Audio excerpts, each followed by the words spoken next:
Welcome to Community Conversations. I'm Frederick County Executive Jan Gardner, and I'm pleased today to have as my guests the U.S. Army Garrison Commander at Fort Detrick, Colonel Scott Halter. Welcome. Thanks for having me, Jan. It's a pleasure to be here.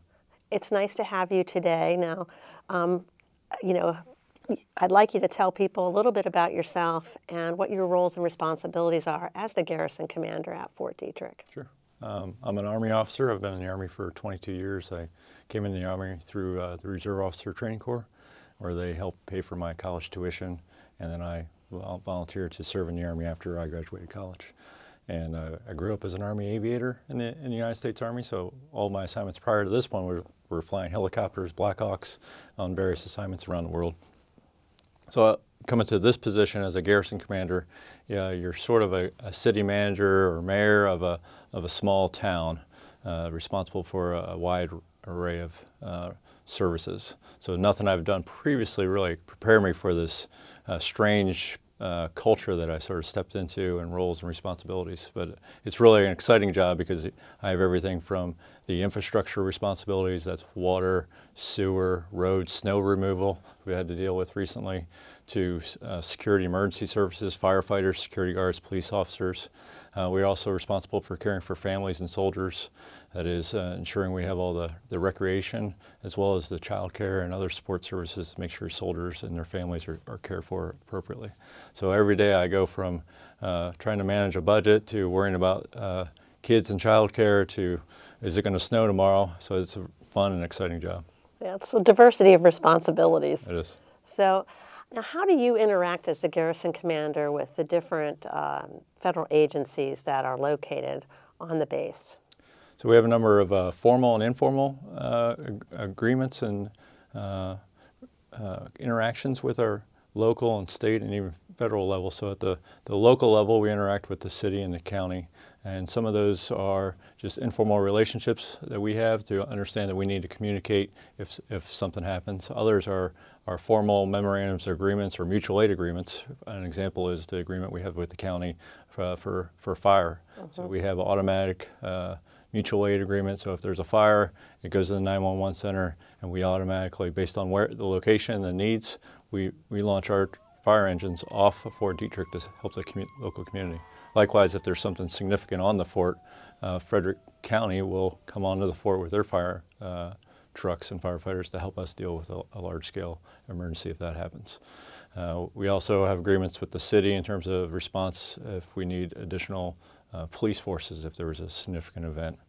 We have agreements with other state and federal entities in terms of if we need to deal with a large-scale incident, they would be there to help us. But principally, the Fort deals with their funding and roles and responsibility through the Army channels.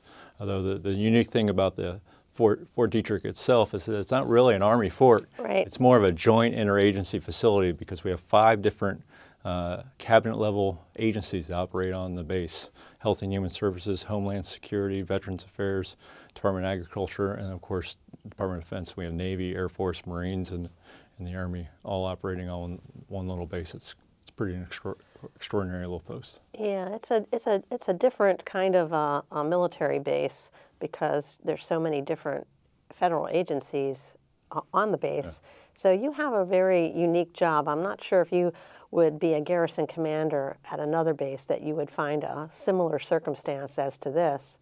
And I assume all those agencies that you support have different needs. I mean, they all need to make sure that the snow's cleared and that they have water and sewer, but I'm sure they have some unique needs as well.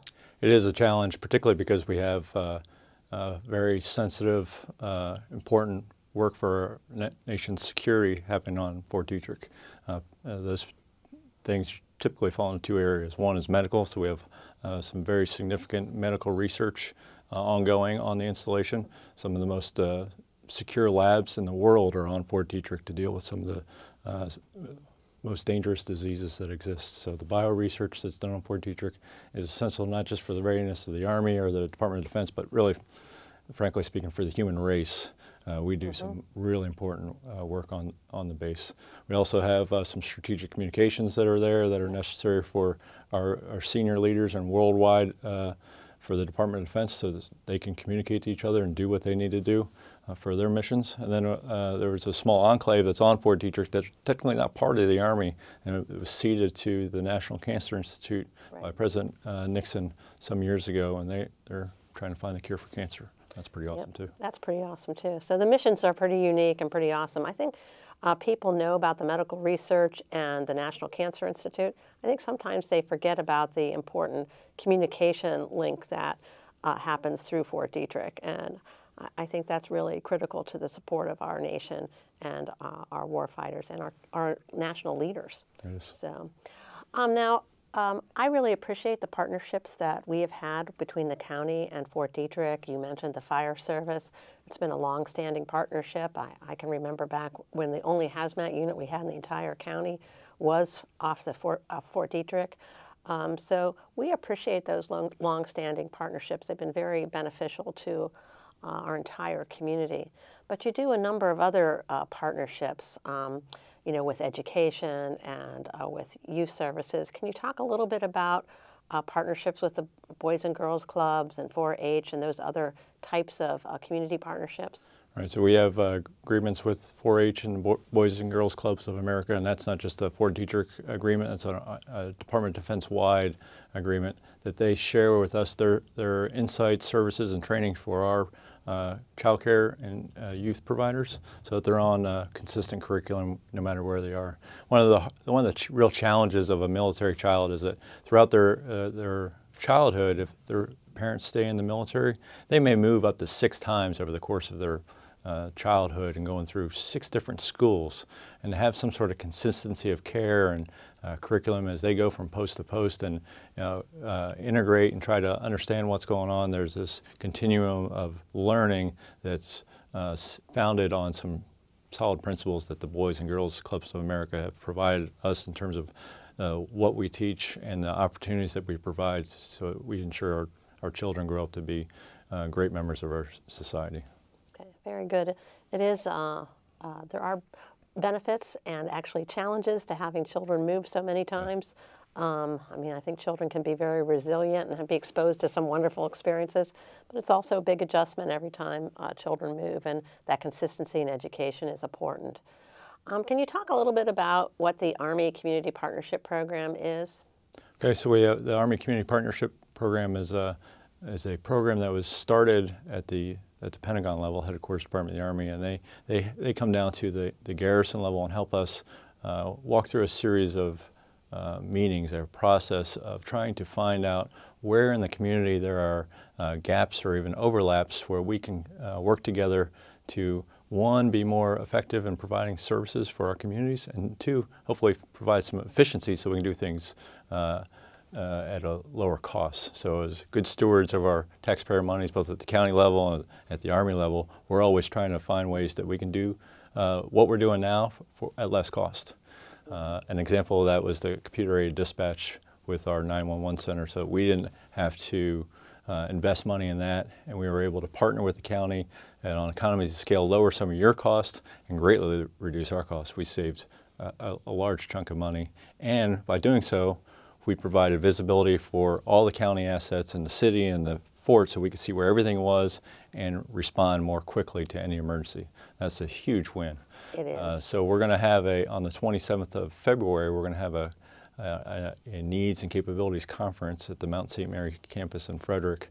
We're going to bring in members from the county and the city and non-governmental organizations and the universities and schools that are around here and the members of Fort Detrick, and we're going to come together and find out what we all do and what we both do that we could do together, potentially at a more effective performance or at a lower cost, and where we find those laps or even gaps where we can connect to fill those gaps that are out there, we can come together, and we're going to work through a series of meetings later in the spring where we, potentially in the end we could potentially do more intergovernmental support agreements, or just some informal mutual aid agreements, or just some memorandums of understanding how we can work together better in the future. So, very good. We certainly are always looking for efficiencies in county government, and we provide some of the same services to the community that you provide on the base, and our municipalities provide some of those same services as well. Right. So there's always an ongoing conversation about how we do things better. And it changes over time because there's always a new way to do something. There's new opportunities through technology. And so it's an ongoing partnership and conversation that needs to take place. Yes. So we have a number of other agreements. For instance, we do have a partnership agreement that really isn't with the Garrison Command, but it's with the U.S. Army Medical and Material Command regarding tech transfer at our incubator that we are about to open in the next month or so. Do you get involved in any of those kinds of partnerships that really aren't narrow to the Garrison? I don't. I get some visibility over the innovative research and the tech transfer program that's focused on small businesses to help the larger research community. I know that's been going on for a number of decades, and it's grown, I think, significantly over the past 10 years here in Frederick as being part of this bio research hub, this biotech corridor that we're on here in Maryland. On a broader scale, just generally speaking, the Army and Department of Defense, we don't make everything we need. We rely on the private sector to provide the goods that we need, and that partnership is vital. So most people, when they think about industry, they're thinking about Lockheed and airplanes and General Atomics building other things. But there's a lot of other things that are, particularly in this new age, where that's very tech focused, and the ability of small businesses to contribute to our nation's defense is absolutely vital. So I get a lot of thank yous when I'm walking down the street for my service, but it's the service of those innovative young entrepreneurs that want to do something important, and they just need a little boost and a little bit of partnership, a little bit of information, a little bit of funding to get them off the ground and in the right direction so that they can do something significant for our nation. And they're just as important as the soldiers that are wearing uniform for our country to secure itself and do other things that it needs to do. So very good. There's a lot of benefits to the community from having Fort Detrick in our midst and from having the research that's done there. It does spill over as a business opportunity to a lot of small businesses and some large ones as well. And certainly the discovery and technology to keep our warfighters safe has a health benefit to the average person in our country. And we really want to commercialize and leverage the benefit of that federal investment in that research that happens so that we can not only keep our war fighters safe and healthy, but that we can keep our community and our country safe and healthy as well. So big public health goals and accomplishments there that have a big effect to really, you said it earlier, the human race. Yep. So anything coming up in the year that you want to talk about and share with the community? We are going to have a job fair on Fort Detrick. I believe it's on the 27th of March from 9 to 1 o'clock. Okay. We have a number of employment opportunities, at least in the garrison, as well as on Fort Detrick. So we're always looking. Our biggest shortage is security guards and child care providers. So we're always looking for people to come in and sign up and serve our Army. And even if you're a civilian, serving in a civilian capacity, you're still part of the United States Army, and we believe it's one profession. We also have the Needs and Capabilities Conference, as I mentioned earlier, on the 27th. And then later in April, we're going to have a community information exchange where we open it up to some members of the community to come in and sort of a town hall atmosphere where they can ask questions about Fort Detrick and have an open dialogue about any questions or concerns about what's happening on Fort Detrick. Very good. If people want to get more information about these events or anything else happening, general information about Fort Detrick, do you know where they can go to get that? The best place is just to start at our Fort Detrick website, Google Fort Detrick, and you'll get to our point of entry, and then you can look up our public affairs officer, Miss Lanessa Hill, who can certainly help us out. All right. Well, thank you very much for joining us today. We appreciate the opportunity to shed some light on what's happening over at Fort Detrick and to have our community get to know you as well. It's my pleasure. We like to say in the Army that our forts are the Army's home, and I think this is the best home in the Army. Frederick is very supportive, embraces the forts, supports our families, our soldiers, and the employees, and does a great job of reaching out to our veterans. I'm a consumer of Frederick County. I have 4 kids in the school system, use the Parks and Rec, and come to a lot of events, and I absolutely love this community, and it's blessed to be a part of it. Well, thank you very much. We're happy to have Fort Detrick as part of it as well. Thank you for joining us for Community Conversations. I hope you learned a little bit about what's happening at Fort Detrick and the important partnerships that we have in our community. We all are in it together, and it's what makes Frederick County special. Thank you for joining us.